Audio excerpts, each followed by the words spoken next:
When you work in education leadership, you don't get off at 5 o'clock. Your mind is always on the clock, thinking of ways to solve problems for your students, parents, and teachers. On the Clock is your go-to podcast to learn valuable insights from education leaders across the United States. I'm your host, Todd Dallas-Lamb, former White House appointee to the U.S. Department of Education, and we are now on the clock. Welcome back to On the Clock. I am your host, and today I'm really excited to have a conversation that really is a conversation that most Americans are having regarding artificial intelligence in education. And my guests today are two very thoughtful people. Duane Arbogast is an old friend. This is his second appearance on the Clock. Welcome, Duane. He is a former Chief Academic Officer in Prince George's County, as well as Anne Arundel County here in Maryland, and is now an education consultant, one of the smartest people I know in K-12 education. Thank you for being on the show, Duane. It's a pleasure to be here. As a two-timer, we need to come up with a gift to send you for being part of the Two-Timers Club on the Clock. Great jacket. That's exactly right, like on Saturday Night Live. And then our other guest is Louis McDonald. He is currently the Director of Technology, Fauquier County Schools in Virginia. Thank you for being on the show, Louis. I met you a couple months ago in Washington, D.C., and immediately thought about doing this podcast with you with your focus on technology. It's my pleasure, Todd. So I guess I found out about AI through, like a lot of parents did, through my son coming up to me and asking me if I knew anything about Chat GPT. This was last year, and I did not know anything about Chat GPT, and I think I'd vaguely heard of it. And he said, "Give me a topic," and he had his laptop with him, and I had just been reading a book on John Brown, famously, decades ahead of most American peers in wanting to abolish slavery. Maybe 150 years ahead of his American peers on the issue of race relations. And in American history, you can go down rabbit holes, and I went through the rabbit hole of the Civil War. You start learning about John Brown. You realize that he's almost indispensable in starting that war in many ways. And that's why I love American history. And so my son, I gave him the name John Brown. And in 12 seconds, he had in front of me an essay on John Brown that was as thorough and complete as you could imagine. And it's technology that is, when you get slapped in the face by technology like I was with regards to Chat GPT, it can be terrifying. The first thing that I think I want to talk to you about is what most parents, I think, would be the initial reaction to artificial intelligence, and that is fear that our students can write an essay on John Brown and not know a damn thing about John Brown. I mean, that really is the first wave of terror that we have with regards to this new technology, isn't it? Yeah, I think you could say parents have this concern about are students not going to really learn anymore? They're just going to use tools to satisfy the requirements in the classroom. But we had the same issue with the calculator in the classroom. We felt students would stop learning math if we let them use a calculator, and it took a while to allow the calculators to be part of their toolkit. I mean, we've had these battles a lot, haven't we, Duane, with regards to, I was just talking to my podcast engineer earlier. I was told when I was in third grade that if I couldn't learn how to write cursive, I wouldn't get a job in America. The calculators, the smartphone 20 years ago was outlawed in many classrooms. Is this just the latest version of that, Duane? And what I wanted to go back to is, I'm sure you never used Cliff Notes in college. I'm positive that you didn't. You probably actually read The Great Gatsby. And you probably never used Wikipedia. So what I would say is that technology has the ability to circumvent work through technology has been around for a long, long time. And what it does is it changes the way we think about how we want to teach and what we want the kids to accomplish. For AI in particular, when I think about what AI does, it's the ability to pull a giant database together.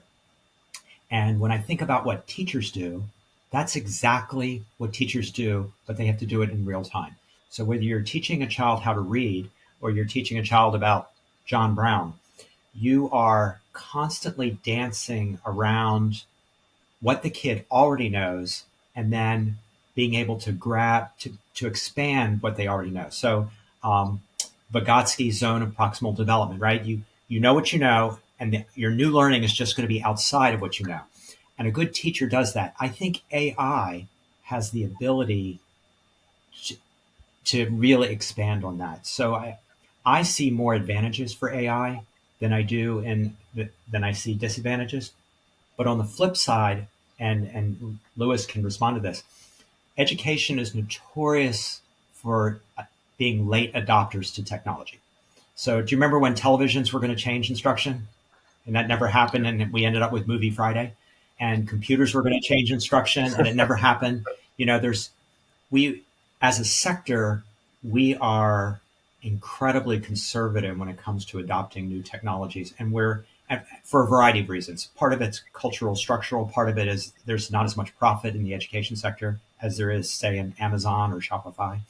So I'm not as concerned as some people seem to be, but I also think we'll be very slow to take advantage of the technology. Yeah. Louis? I agree with that, because if you look at technology as a whole, is technology begins usually, let's say, in a business community, and over time it becomes a consumerized. Phones were that way, calculators, they all started somewhere outside of the general public. In education, those things appear suddenly because kids have their parents give it to them and they bring it into the classroom. And suddenly the classroom thinks how they have to adopt to it. And the big thing is we're looking at the use of these technologies in the classroom and outside the classroom. And it's outside the classroom is the perplexity, because I look at it, and I told Todd this before, is prior to ChatGPT, or the ability to have access to this vast knowledge of information, it was the parents who helped the kids do their homework. And did anybody worry about those being the AI assistants that the student had? So that's kind of those complexities we have to deal with. Is we can put guardrails in a classroom potentially to support proper use of that technology offering, but when it gets outside the classroom, we lose the ability to manage that. And that's, I think, where the fear really comes, is more of how do we manage both sides of this problem. I was telling the John Brown story to somebody, it might have been one of you, and they said something that really struck me, which was they said that chat GPT technology that your son is using is the most primitive AI technology he will use as long as he lives, which raises the question, where does this go from here? I can tell you where I would love to see it, but I don't see it necessarily in the next 4 or 5 years. So when I think about teaching at the highest level, and I'm going to use reading recovery as an example. So reading recovery are highly specialized reading specialists, and they're working with an individual student, and they respond to every syllable the child utters. And whatever that child says, the teacher then has to tack and decide what her next question is going to be, because she's trying to build on what that child already knows. That's teaching at the highest level. AI has the ability to do that, and to take student data and to say, here's the next piece that this kid can learn. So I think that's its first power. The second power is, particularly when we're talking about middle school or high school students, is not what you create, the essay on John Brown, but what questions you ask. So Louis, I don't know if you've raised children or not. Todd, I know you have. Do you remember when they used to ask why and how come, like every 3 seconds?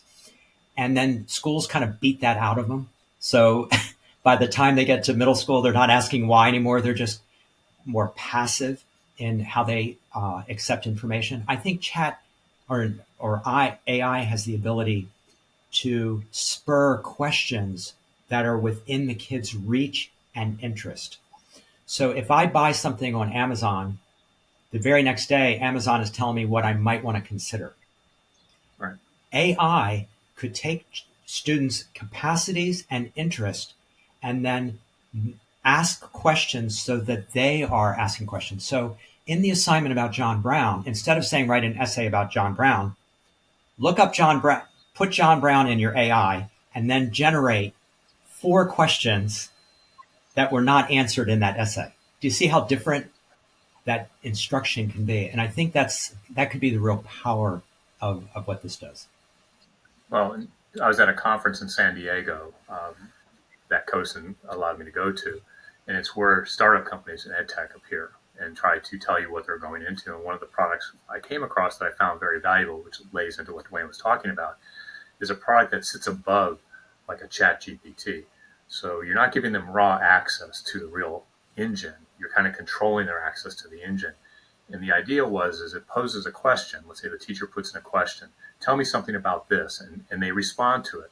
And the AI assistant underneath it says, that's good, but can you tell me more? The goal is to lead them through the learning process and have them really understand what they're doing versus telling it to do the work for them. So the goal is to be an assistant to the teacher and help them maybe grade papers, or in this case, help them have a student learn on their own through the process of using this assistant underneath to knowing what it knows about something and saying, based on what you told me, can you tell me more? Guide them through this process. And it's a very powerful model to go through. And it's currently in the social studies space, but the goal is, how do you use it for math? How do you use that concept for these other disciplines? Even proper grammar is another one. I'm seeing, and I'm wagering, Louis, that you are too. 15 years ago, 20 years ago, there wasn't a product that was in education that didn't have some element of social emotional learning. We've in some parts of this country, we've moved away from that terminology, and we've changed the words and phrases. But I am seeing a lot of products coming my way to look at that have AI involved in it. And with a teacher shortage, that's a very good example, isn't it, of the technology to be able to teach science of reading. AI has that capability right now in allowing students to speak to their own device and have AI correct them on phonics and word, the science of wording out and sounding out words. Yeah, there's definitely a play here of how to enhance what the teacher is able to provide the student. In addition, actually, in many cases, the goal is, can we give time back to the teacher? Can we take some of the mundane task away from the teacher and use AI to help them in the classroom get around that? I like to use AI to help me summarize long documents for me. Create my own version of a Cliff Notes for things. And if a teacher's grading a paper, could they use that to help them do a quick analysis of the paper, look for the places where they can focus on to help the student? So it's how to use the tool in concert with the actual person and not have the tool do all the work for somebody and use it as is. And are you seeing products that are coming out that are addressing the concerns of AI, that are products that are acting as something of a watchdog so that students aren't simply relying on it to do almost every task? There are products out there that will do that. I think they're still in their infancies because it's a very tough road. The hardest part I have with AI, especially these generative AI products, is that, and it's what you hear about, is it's as good as the information they're learning from. So, ChatGPT is supposed to be looking at everything on the internet, but it doesn't differentiate between misinformation, good information. It doesn't differentiate between copyright information. So when somebody uses this product to create content, who's validating the references, who validates whether or not it's truly real information? The concern is, how do you teach students to not take what they're given as face value? It was the whole problem we had with search engines in the beginning. Is the first thing on the search engine the correct information? They just would take it for granted that when I looked for it, that was the correct information. So this whole other aspect is how to teach how to take advantage of what you have and validate what you have as well. That's a whole nother learning experience for them. Todd, I want to jump in here. I think I'm seeing more energy around the management of devices than I am about the power of devices.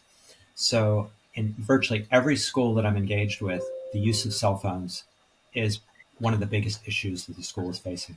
And Sandy Hook, Uvalde don't help, in the sense that parents want kids to have access, real-time, 24/7 access to technology, and teachers are really pushing against that. And they're struggling, and I'm seeing very inconsistent policy around when to use devices and how to use devices. And I'm seeing more a default to more control and not using devices at all in schools. So when you talk about the new technologies, I would argue we haven't even figured out how to manage the technologies we have. Um, and schools are really struggling with that. You add to that, my wife has the ability to know exactly where her two sons are at any given moment in time. Once a parent has that power to know that they are safely in a classroom somewhere or safely at somebody's house, parents they're not going to be comfortable giving that power up. Yeah. So let me dive into another topic that I've done a little bit of research on, and that is this is all just an algorithm, right, Louis? I mean, and algorithms are capable of having as much bias as my college teacher, my university professor of pre-law had when I was going to school in California. Walk me through concerns regarding algorithm bias, and what does that even mean? So it goes again as a software developer, you go down a certain path of how you think you want to solve a problem. And in this particular space, what you're talking about is these large data, for lack of a better, large databases of information all over the place. And they approach it in such a way they think they know the right way to analyze the information. And what's hard is the only way you can validate your algorithms is you have to have something you know what the truth is going to be when you go through the system. And so they manage it through those truths. And how do you create new problem sets that are new pieces of truth that they can validate what they consider as an accurate piece of information? And that's the harder part of this is with the vastness of information on the internet, how do you stay in the middle of the lane? How do you know when something's misinformation? How do you know when something's right information? And so there's even as what they call unintentional biases, you as a developer, an example I can think about is there a way to determine how do you protect kids from seeing pornographic images? Well, the algorithm supposedly started out with skin tone colors. How do you define skin tone colors? What do you use as your truth for skin tone colors? Because there's such a vast array of spectrums of skin tone colors. So somebody always, as a developer, picks what they think is the right lane to go down. And those biases begin there. I don't know if you can ever really develop anything that doesn't have a bias in it, because you won't know personally if you have a bias when you're developing it. I don't know if that answered the question, but it was just saying there's not a right answer to that question in terms of bias. I'll put it in, I'll put it in the example of John Brown. Does that essay reflect the nuance of him historically, where he is considered a person of his time to be something of a whack job, or are we applying 21st century eyes on somebody who was ahead of his time? And how do you interpret? How does AI interpret that? And it seems to me we're sort of matching up the technology conversation that we're having here and the historic debate we're also having around the country on how we teach American history. And it seems to me AI is capable of creating, another World War IV in education. We've had reading wars, we've had math wars on how we teach that. AI seems very fertile ground for the potential for another war on how we trust that algorithm. No, I agree. I mean, it's as good as the information it's looking at, and it can only digest what it knows, and from that, collectively decide what it thinks you want to know. Or you may be able to say after you get something back, you can say, okay, now give me a spin of it this way, and now it may adjust the information. But what it tries to figure out is what's the middle lane I'm going to give you in terms of general information about what they consider the most consistent information about this person. But you can say, what about this? And then it'll change the content a little bit to adjust what you're talking about. So it gives you a lot of quick varieties, and you can pick and choose what you think is the right answer. That's the other problem to this is you can have multiple answers. There was an example of a guy who asked somebody to write an essay as a 12-year-old, and this is now write it as a 5-year-old, and they kept adjusting the writing to match the use case it was giving it. And I think that's what you're getting with John Brown is you're going to get one answer, and then you can say, okay, try it this way. And it'll say, based on this other information, I can say this. Sure. Yeah, Duane? And Todd, just the way you asked the question is what a good history teacher would do. So, and what Louis just said. So let's talk about John Brown from the perspective of the Cherokee Nation. or let's talk about John Brown from the perspective of a West African nation at that time. So you keep asking for different perspectives, but I would argue that all information has always had a bias. Um, I mean, you could argue that Sesame Street has a bias, and so I think that this idea of bias is somewhat of a straw dog. I think it's always existed, and I think the trick is to say recognize there's bias in all information, and what hill do you stand on to look at that information to see how it changes, and that's truly educating a child. I mean, could you say the same, and not take off AI a little bit, but it's kind of like with the problem with the news media is they want to be quick to the table with information. So whatever somebody tells them, they present as truth until somebody proves it not true. And that's how I look a little bit on this: is people ask a question, they get the information from ChatGPT, and they take it as truth before they've done their due diligence to say, can I validate this? You almost need another source you can validate the information against, which is again what an educator has to be able to do in real time. If you submit an essay, the teacher has to basically have enough knowledge, information of what you're saying is factual.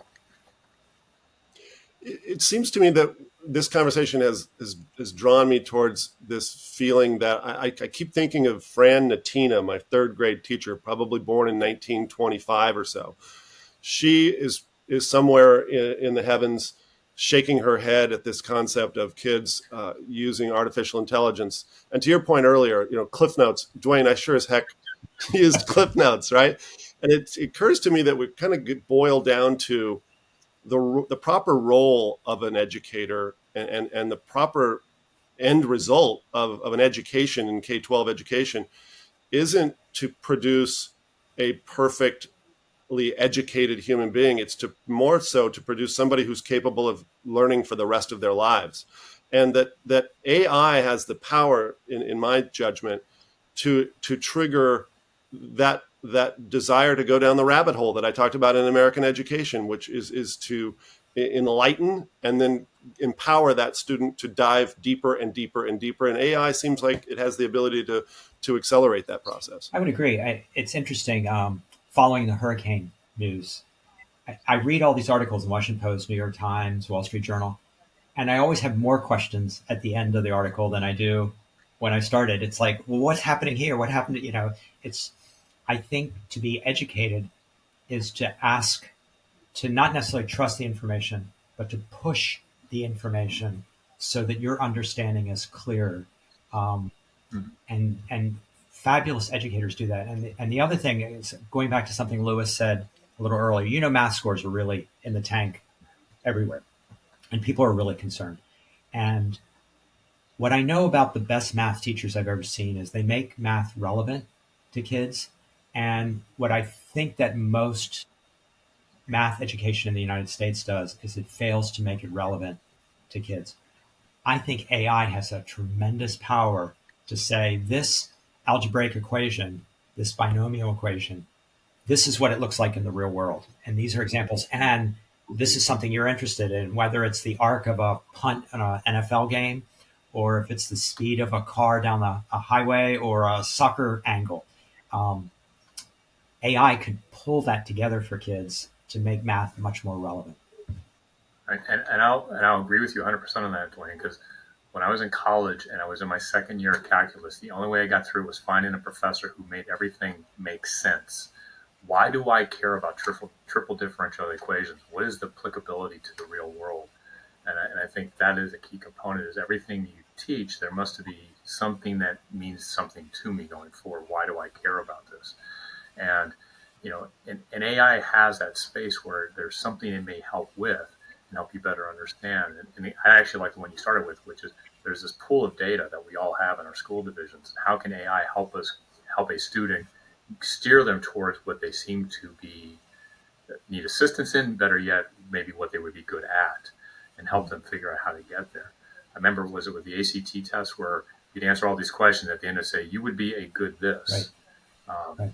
That was a simple algorithm, but it's kind of the same idea. Is with all this data we have with students, how can we use the technology to better assist us to help the student get to where they need to go? I wanted to return to, Todd, your comment about the science of reading. And the ability of AI to analyze what kids know and sounds and letters, phonics. I do believe very strongly in there's social learning and small groups of kids. So there's always going to be a role for that teacher and 2 or 3 kids as opposed to a teacher and 1 kid or a computer and 1 kid. So one of the tricks that we're going to have to figure out is imagine the teacher around the table with 3 or 4 kids. Where does technology fit on that table? And how is the technology communicating to both the teacher and to the child, and yet still having that shoulder to shoulder warmth of the small group? And Todd and Louis, I don't think anyone has quite figured out how technology can leverage the magic of that moment in education. I think we can all agree that Americans, and maybe this is worldwide, we all have a fear of the future, don't we? I think we can blame Hollywood for that a little bit because their view of the future is never particularly terrific, right? It's either a bunch of guys, with long feathered hair and driving dude buggies and shooting each other with sawed-off shotguns, or it's space Nazis, trying to take the world over. And this really does touch on a movie that was really a major show in my life, which was the fear of AI reflected in the movie The Matrix. Technology has always been terrifying to educators because I think educators have done something a certain way and were taught a certain way. A lot of teachers, my mom was a teacher for 42 years. We don't have teachers that teach that long anymore, but boy, oh boy, were they stuck in their ways, right? And I think we can all at least appreciate the fear that a lot of people, parents and teachers have of the future. Do you remember that story you read in middle school where you're like on a desert island and you have to survive? So suppose someone dropped you in a foreign city and took your phone away. How long could you survive without your phone in a foreign city? Dude, mine broke down last week and I wanted to kill myself. I wanted to just jump out of the car. I left mine at home and I had the same problem. It's like, how are people getting a hold of me? Well, Louis McDonald, Duane Arbogast, this is a great conversation to have. It's very timely as we get back to school, as we tape this. I think Louis told me he's in the 3rd week of starting school in Virginia. Duane, Louis, thank you so much for being on the show. I really appreciate it, and probably a conversation that we can have in another couple of years and see where we are with AI. Maybe we'll invite ChatGPT to participate too. Yeah, that might have been a better podcast. I love it. Bard and ChatGPT. Thank you. Thank you both. Thank you. Thank you for listening. If you enjoyed this conversation, subscribe to our YouTube channel and find us on your favorite podcast platform. On the Clock is part of the Strategos Podcast Network. To view the entire lineup of shows, please visit us at strategosgroup.com. See you next time.